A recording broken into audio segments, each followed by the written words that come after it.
एकनाथ शिंदे यांच्या ऑपरेशन टायगरने ठाकरे गटाचे 6 खासदार फोडण्यात आल्यानंतर आता महाविकास आघाडीतील शरद पवार यांच्या राष्ट्रवादी काँग्रेसमध्ये अंतर्गत पातळीवर फुटीचे संकेत देणाऱ्या घडामोडी घडताना दिसतायत। समोर आलेल्या माहितीनुसार राष्ट्रवादी काँग्रेस शरदचंद्र पवार पक्षात सध्या 2 मतप्रवाह आहेत।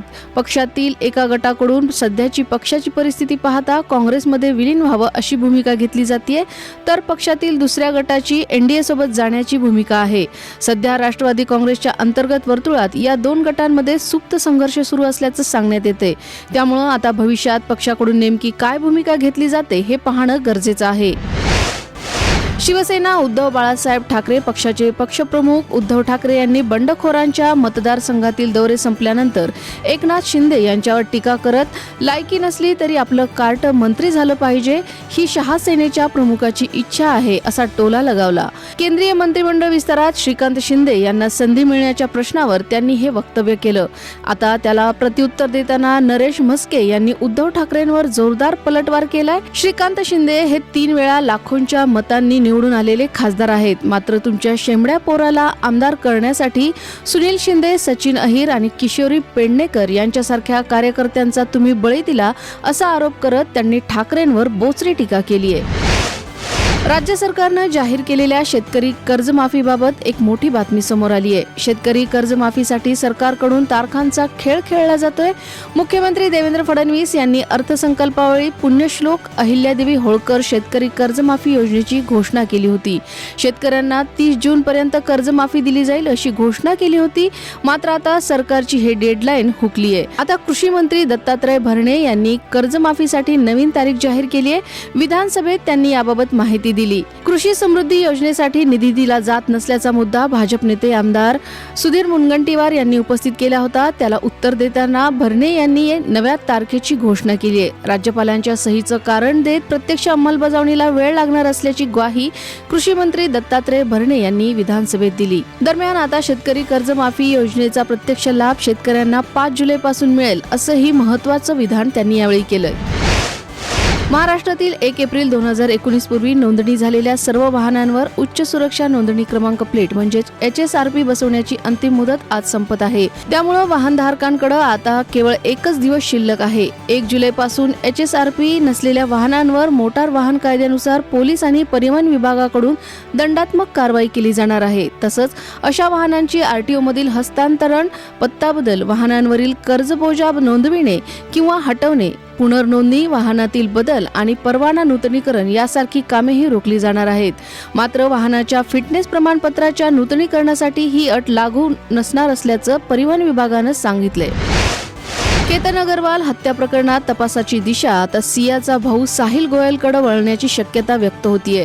क्रिकेटच्या माध्यमातून साहिल आणि चेतन चौधरीची मैत्री झाली होती अशी कबुली साहिलने दिली आहे। त्यानंतर सिया आणि चेतनची ओळख होऊन त्यांचे प्रेमसंबंध सुरू झाले। त्यामुळे आता या नात्याची साहिलला आधीपासून माहिती होती का याचा तपास पोलीस करत आहेत। सियाचा फेब्रुवारीत केतन अग्रवाल सोबत साखरपुडा झाला होता, मात्र तिला हे लग्न नको असल्याचं तिनं साहिलला सांगितल्याची माहिती समोर आली आहे। बालीला प्री वेडिंग शूटसाठी निघताना सिया आणि साहिल मध्ये वाद झाला होता का याचाही तपास सुरू आहे। दरम्यान सिया आणि चेतन चौधरी यांना 3 जुलैपर्यंत पोलीस कोठडीत सुनावण्यात आली आहे। पुणे जिल्ह्यातील नसरापूर येथील चिमुरडीवरील अत्याचार प्रकरणात विशेष न्यायालयानं आरोपी भीमराव कांबळे याला मरेपर्यंत फाशीची शिक्षा सुनावली। मात्र शिक्षा जाहीर झाली तरी तात्काळ फाशीची अंमलबजावणी होत नाही। कायदेशीर प्रक्रियेनुसार उच्च न्यायालय, सर्वोच्च न्यायालय तसंच दयेच्या याचिकांसह अनेक टप्पे पूर्ण करावे लागतात। त्यामुळे फाशीची अंमलबजावणी होण्यासाठी साधारण 5 ते 7 वर्षांचा कालावधी लागू शकतो। यापूर्वी निर्भया प्रकरणातील दोषींना फाशी देण्यासाठी 7 वर्षे लागली होती, तर 26/11 हल्ल्यातील दहशतवादी अजमल कसाबला शिक्षा सुनावल्यानंतर 4 वर्षांनी फाशी देण्यात आली होती। कांबळेचं वय 65 वर्ष असल्यानं शिक्षा अंमलात येण्यापूर्वी कारागृहात त्याचा नैसर्गिक मृत्यू होऊ नये याची काळजी घ्यावी लागेल असं तज्ज्ञांकडून सांगण्यात येते। आखाती देशातील तणावामुळे गेल्या 2 महिन्यात पेट्रोल डिझेलचा तुटवडा आणि महागाई वाढली होती। या पार्श्वभूमीवर केंद्र सरकारनं व्यावसायिक इंधन खरेदीवर तात्पुरते निर्बंध लागू केले होते। मात्र आता परिस्थिती सुधारत असल्यानं सरकारनं हे निर्बंध हटवण्याचा निर्णय घेतलाय। हा निर्णय 1 जुलैपासून देशभर लागू होणार आहे। यापूर्वी व्यावसायिकांना निश्चित मर्यादेपेक्षा जास्त पेट्रोल डिझेल खरेदी करता येत नव्हतं। मात्र पेट्रोल पंपावर कोणत्याही प्रमाणात इंधन खरेदी करण्यास मुभा देण्यात आली आहे. या निर्णयामुळे वाहतूक, उद्योग आणि इतर व्यावसायिक क्षेत्रांना मोठा दिलासा मिळणार असून इंधन पुरवठा सुरळीत होण्यास मदत होणार आहे. युरोपातील अनेक देश सध्या भीषण उष्णतेच्या लाटेचा सामना करत असून गेल्या 10 दिवसात 1300हून अधिक जणांचा मृत्यू झालाय.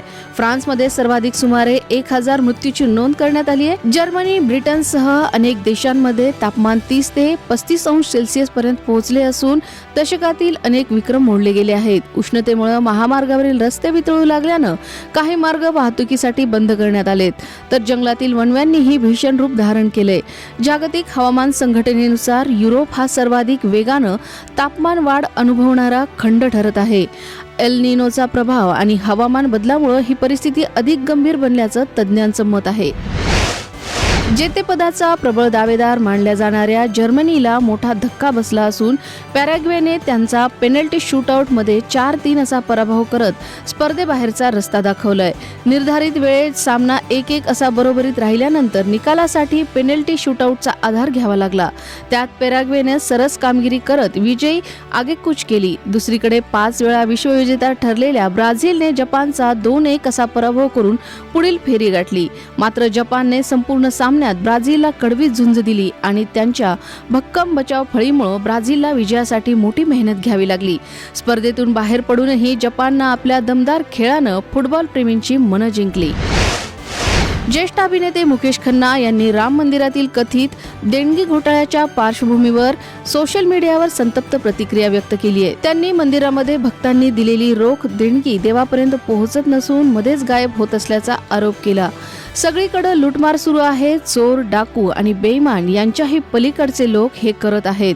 हे केवळ भक्तांनाच नव्हे तर देवालाही लुटत आहेत, असं त्यांनी आपल्या पोस्टमध्ये म्हटलंय. पुढे त्यांनी भक्तांना मंदिरांमध्ये रोख रक्कम किंवा दागिने अर्पण करणं बंद करण्याचं आवाहन केले.